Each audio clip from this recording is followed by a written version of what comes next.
मैं हूं doctor Jaswant Patel. Guarantee academy YouTube channel में आपका स्वागत है। तो आज हम लेकर आए हैं क्लास 12th के होम साइंस यानी गृह विज्ञान के प्रश्नों को, जिसमें प्रश्न है खसरा बीमारी यानी खसरा का लक्षण और इससे बचाव का उपाय।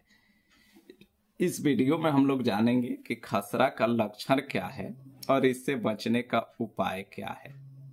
वीडियो अच्छा लगे तो चैनल को लाइक शेयर और सब्सक्राइब करना न भूलेंगे। तो सबसे पहले ये जाने कि खसरा एक रोग है, एक बीमारी है। इसको कई नामों से गांव देहात समाज में जाना जाता है। ऐसे खसरा नाम है, अंग्रेजी में मिजिल्स बोलते हैं, बोलचाल में इसको चेचक भी कहते हैं, और गांव देहात का प्रचलित नाम इसका है माताजी। लोग इसको माताजी कहता है कि जिन बच्चों को गांव देहात में हो जाता है, चाहे जिन लोगों को, तो लोग कहता है कि माताजी का आगमन हुआ है घर में। ये माताजी दो तरह की आती है। यानी चेचक बीमारी में क्या लक्षण, पहले लक्षण जान ले।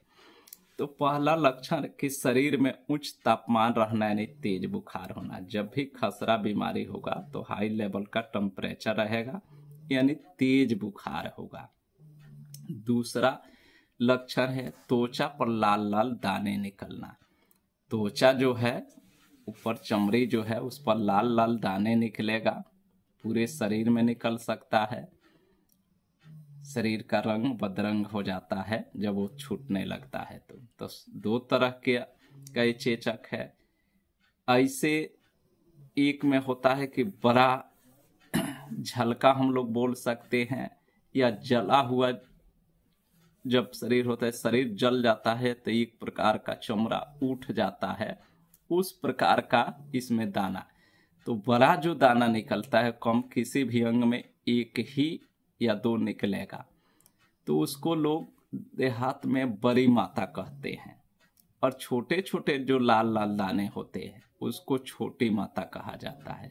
ये गांव देहात का प्रचलित नाम है, और ऐसे मेडिकल साइंस में इसको खसरा, चेचक या मिजिल्स बोलते हैं।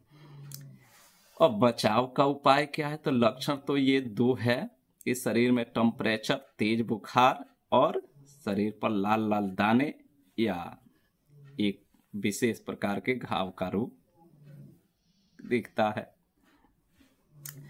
तो बचाव का उपाय जाने, कई उपाय है, एक एक करके हम लोग जानेंगे। पहला उपाय कहा कि ऐसे रोगी को कोमल और आसानी से पचने वाला आहार देना चाहिए।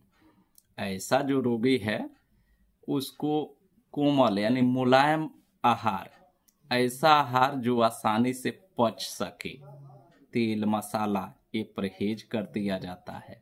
साथ साथ खिचड़ी वगैरह जो होता है मुलायम, आसानी से पच जाने वाला, वो विशेष रूप से दिया जाता है। यहाँ पर बहुत सारे रोग को विभिन्न धर्म से भी जोड़ दिया गया। विभिन्न बच्चों के धर्म में लोगों को भरोसा, आस्था ज्यादा होता है।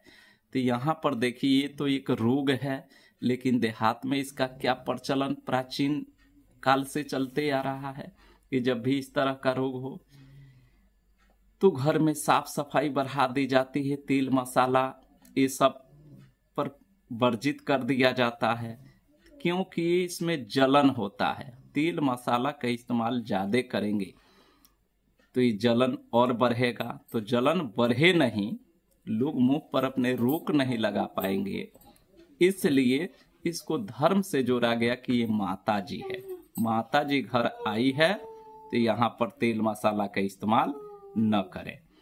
दूसरा इसमें उपाय बताया कि रोगी को तेज धूप और प्रकाश से बचना चाहिए। ऐसे रोगी को तेज धूप या प्रकाश में नहीं रहना चाहिए, क्योंकि इसमें जलन ज्यादा होता है, जलन बढ़ेगा, इसलिए धूप प्रकाश से बचे। तीसरा उपाय कहा कि उनके स्वच्छता पर विशेष ध्यान देना चाहिए।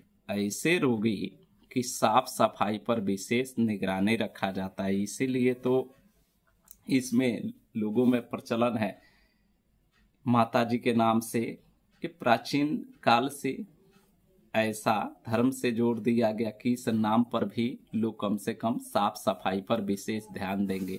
तो घर में जो भी है साफ सफाई रखा जाता है। रोगी का जो बेड है डेली उसको चेंज करके धुलाई होती है। रोगी का जो वस्त्र है वो भी साफ सुथरा और डेली चेंज होना चाहिए।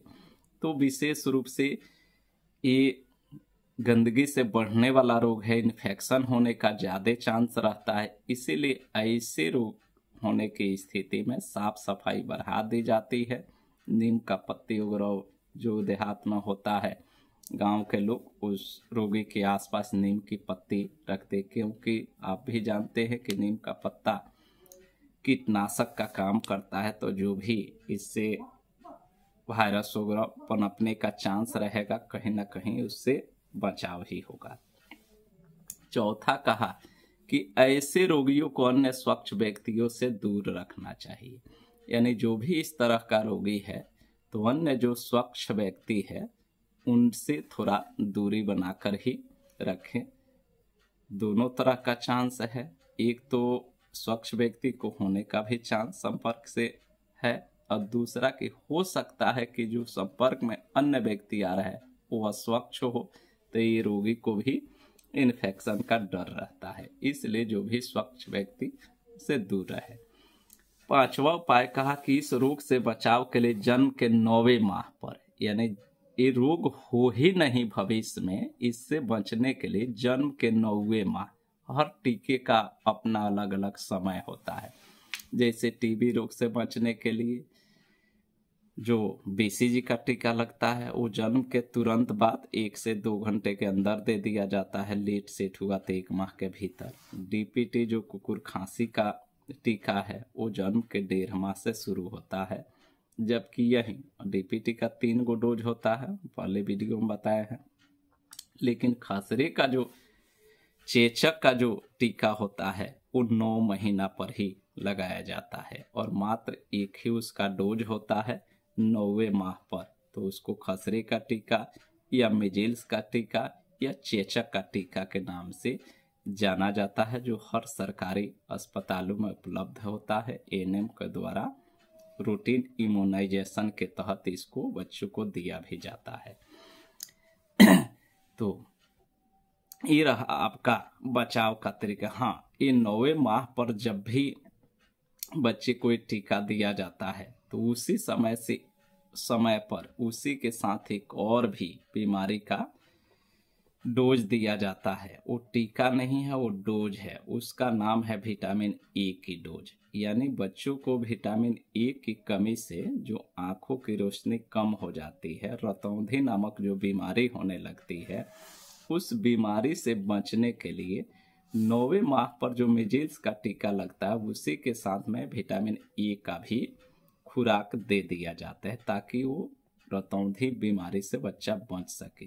तो विटामिन ए का खुराक 9 माह के पहले नहीं दिया जाता है, और मिजेल्स का भी खुराक, चेचक का टीका का जो डोज है वो डोज ने टीका 9 माह के पहले। तो 9वें माह पर 2 चीज होगा, बच्चे को चेचक का टीका लगेगा और साथ में विटामिन ए का खुराक भी पिलाया जाएगा। तो वीडियो अच्छा लगे तो चैनल को लाइक शेयर सब्सक्राइब करना न भूलें। आज के लिए इतना ही।